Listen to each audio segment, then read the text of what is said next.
Welcome to Ron's Computer Videos.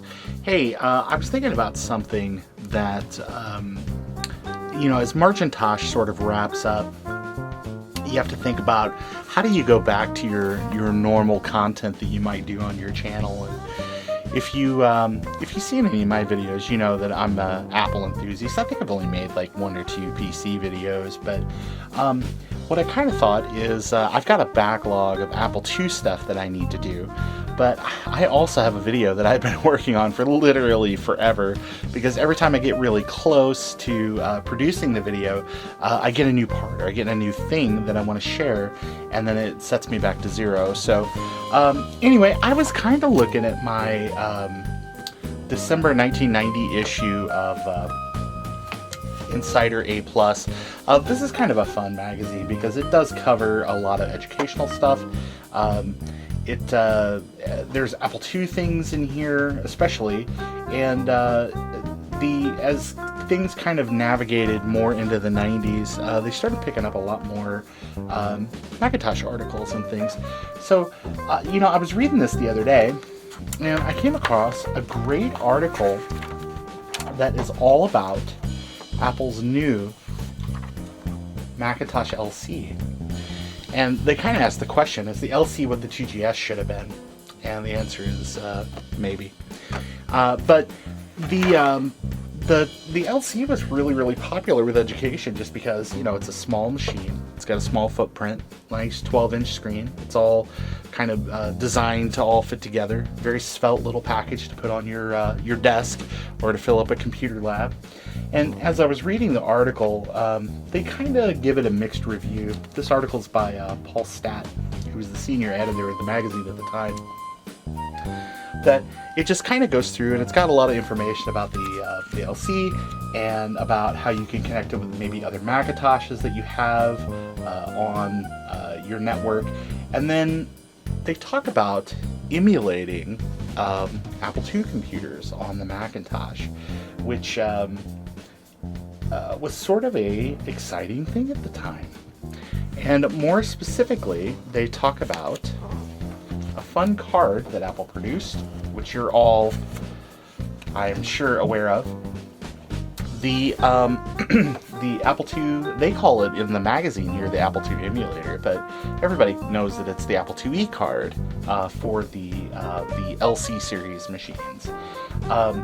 It's a really neat card. It basically gets you a 128K Apple IIe, mostly, not 100% compatible. There are a few issues. I know a lot of collectors these days kind of drool over these cards just because they were mostly sold to education. So you had to buy something from a school or have an old teacher friend or somebody that would get you one of these machines, and or one of those cards. And the LC was not even though it's low cost, the LC low cost, these machines were not that inexpensive. So it was a very expensive way to basically get a low performance Mac plus a not 100% compatible Apple IIe. But at the same time, it did save a whole lot of desk space versus having both of those machines. So as I read the article, I just got more and more excited about the card. Now, remember when I was in high school, the library had one of these, and it was the very weird configuration. But I know a lot of people, it was a cheaper way to go. It was the 2 high-density floppy drives and the card. So you had to boot off of a diskette to get up to the point where then you could either do Macintosh things with the second floppy drive, or you could pop in a disk, and now that's your Apple II disk. So if you had a lot of software that was on 3.5, because I remember the 2C Plus, which included a 3.5-inch 800K floppy drive, was really big in education. So basically the only place you really saw those machines. So they figured, well, if you've got an investment in that, heck, you can just plug those right into your machine. Or with the card itself, you can do 5 1/4, whatever. But anyway, that is when I decided to start trying to track one down. And that's when I found this. This is a boxed Apple IIe card for the LC. There are unboxing videos online of this device, and you could easily watch those if you wanted to watch them, or you can watch mine. Mine goes really quick. It's basically just a white cardboard box that says dealer installation required, and yes, I called the Apple store and they told me to go jump in a lake. There's a packing slip with just basic information. This is the card itself, the manual, one diskette that is labeled Apple IIe Card, the Apple IIe Card cable, product registration card, software license agreement. That's it. I think I have everything here with the exception of the product registration card. So, license card. Here's our manual with just about everything that you would ever need to know about the Apple IIe Card, from the kind of how to get it installed on your Macintosh, how to build ProDOS partitions on your Macintosh hard drive, if you have one of those, how to do the dual floppy setup, if that's really your thing, switching back and forth between the Macintosh and the IIe Card, and kind of what the original control panel and everything looked like. There's also something that my understanding is sometimes these are harder to find, the quick reference guide, because these are all perforated. So the idea was that you would kind of cut these out or pop them out of the page, and you prop it up next to the machine so that way that they could be instantly vandalized by students, but then also hopefully at least once or twice serve as a guide on how you switch back and forth between the computer. My school, we didn't have that, so for a long time people just let you turn the machine off and on to get it out of 2E mode. But anyway, the manual's in really good shape. And what's this? What's this?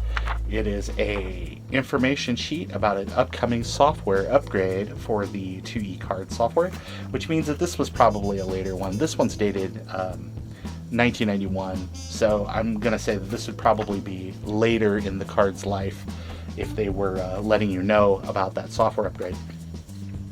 I do not have the 1.0, like the original diskettes. I hope to maybe find a set of those one day. But here is, and it had been opened at some point, but the IIe Card with original caps, so that's kind of scary.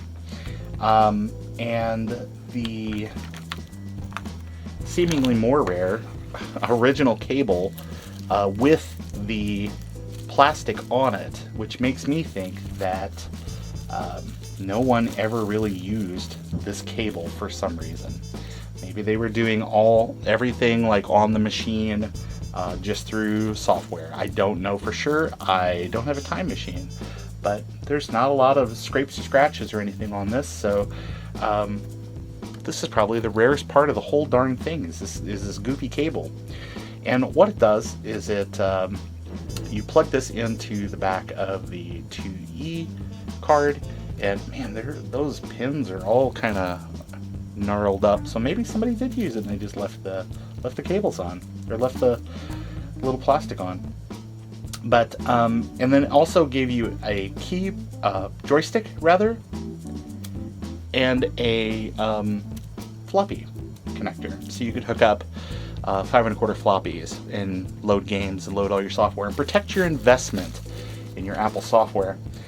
Something that I did pick up a little later is, so I put this all back in the box, something I did pick up a little bit later were the upgrade diskettes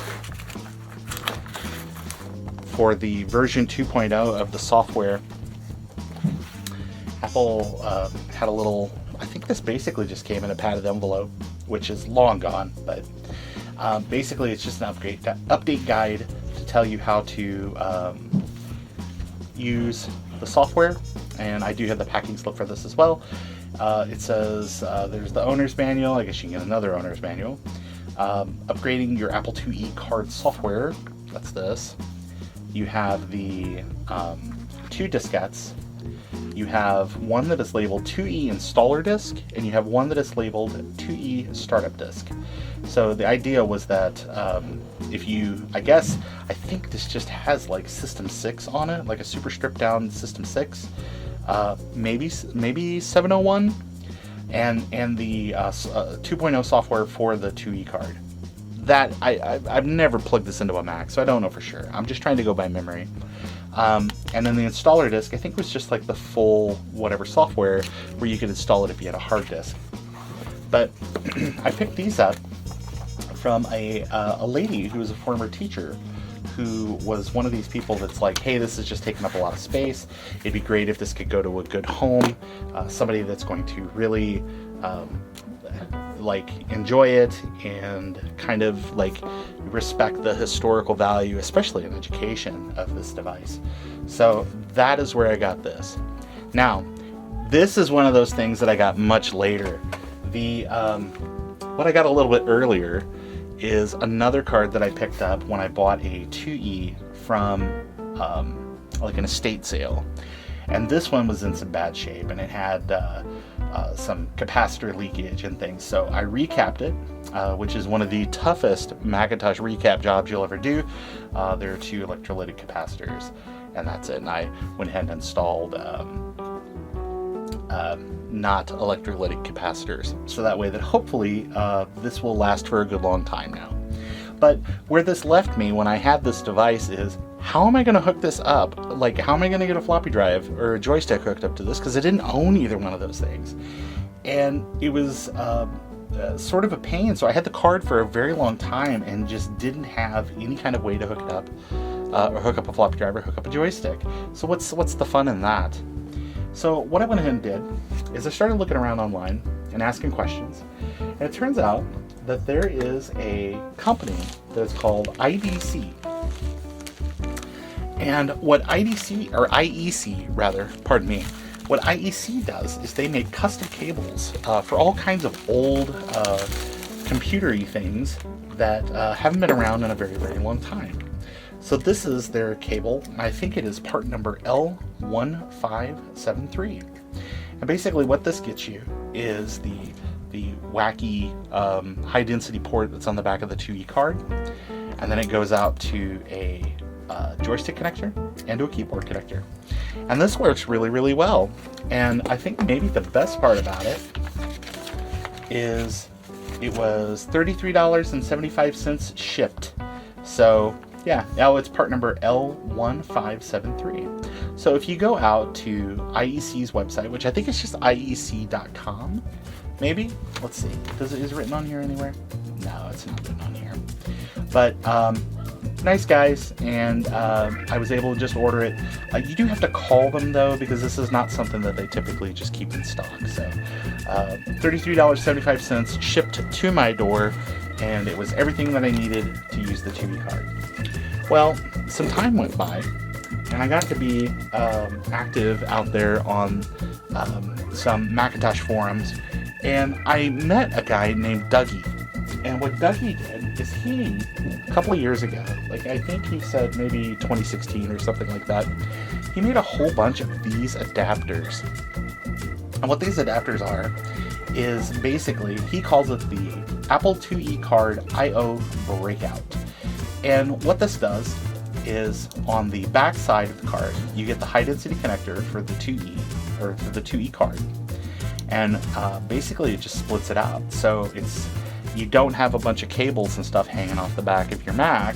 You just have this little adapter. And this is kind of okay. It just depends on the Mac you have. I think that if you have like a Color Classic 2, some of those machines, it should fit just fine. There isn't any kind of clearance issues. I think that if you have like a 550 or like one of the bigger, like Big Mac kind of all-in-ones, I think you might have some clearance issues on the side just because of the way the case is designed. But I'm pretty sure that this works really well with an LC as well. He had these, and I guess he sat on them for a very long time just because so few people have the cards. They're unfortunately not made any longer, but it is a neat sort of thing that someone in the community saw a need and addressed it. I think I paid $25 plus shipping or something for this adapter, and it works really, really well. And if you have a Color Classic or something like that, I mean, it fits right in the back, and you don't have a bunch of stuff trailing off the back of the machine, so everything looks really nice. But anyway, that was just kind of what I was wanted to talk about a little bit. And this is probably will end up being a part of a longer video that I'm doing about the IIe card and kind of building the ultimate IIe Macintosh, where I don't want to go too far into it, because you know, you talk about things and that in your brain you get the same reward as actually doing the thing. So sometimes it's best to just hang on to some of your ideas and not reveal everything, so that way you have the incentive to get that reward later. I did want to say also something that people don't often talk about with the IIe card are the various floppy emulators that are on the market. And the Floppy EMU, which I left my sticker on, I love that. It makes it pop. The Floppy EMU with a IDC to what is it, DB25, whatever, or DB19 rather, sorry, adapter, you know, it'll just plug right on in there. So you can use, if you have the IIe the Apple II kind of firmware on the device, you can load up floppies and even like SmartPort volumes and things and play around with that, and it's quite a bit of fun. It'll just show up, I think it shows up a little bit differently in the software, because if you look at the manual, you have to kind of drag a SmartPort device down there, and then it's like, oh yeah, no problem, and you can boot off different things. Like I think you can do like Total Replay. Let's just say Total Replay is kind of like the ultimate use for some of these things these days. So but yeah, they'll absolutely do it. And then also, if you have the W drive, which this is a Apple II specific floppy emulator. This is made by HK, or I'm sorry, HK Boo. Sorry, I've said it wrong. But this is a neat device, and I really like this too. This is an older one. It's designed to kind of look like the external floppy. So if you've seen this in my videos before for my Apple II stuff. But yeah, just like the floppy EMU there, I mean, it'll plug right in, and you can now SmartPort and things like that don't necessarily work, because the firmware that's available right now wants to try to load soft SP, and that is a firm hard lockup situation when it does that. So if there would be a way to tell this to not try to do soft SP, which talking to the developer, maybe that's an option in the future, then there's a way to maybe use this in a more meaningful way with the IIe card.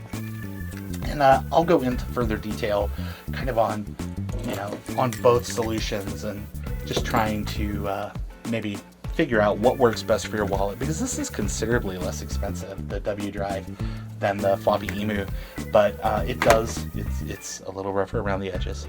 But anyway, man, we're pushing 20 minutes here, so I just want to thank everybody for taking a few minutes to talk to me, or to listen to me talk about my Apple IIe card, and just kind of tease that, yeah, I'll have a better longer video coming out one of these days that'll kind of show like how to build your ultimate IIe card solution for all 6 of us that have the card. So anyway, thank you so much for your time this evening, and I hope you've been enjoying Marcintosh, and we will get together again soon. And until then, Apple II forever.